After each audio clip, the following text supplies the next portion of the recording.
صرفت فلوس كتير جدا على السوشيال ميديا كامبينز بس للاسف مفيش اي مبيعات. بقالك كتير فاتح البروجكت بتاعك بس للاسف مش ظاهر وسط منافسينك، لان بكل بساطه ما عملتش حاجه مهمه قوي اسمها الديجيتال ماركتنج بلان.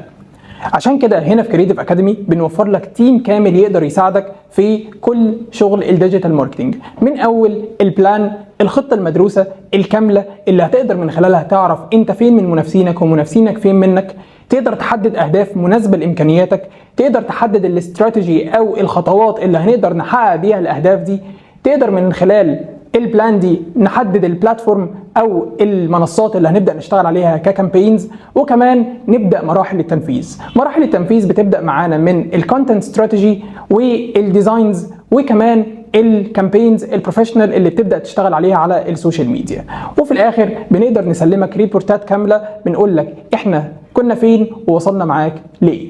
عشان كده لو عايز تبقى براند قوي تواصل معانا دلوقتي علشان نقدر نبني الماركتنج بلان الصح ليك.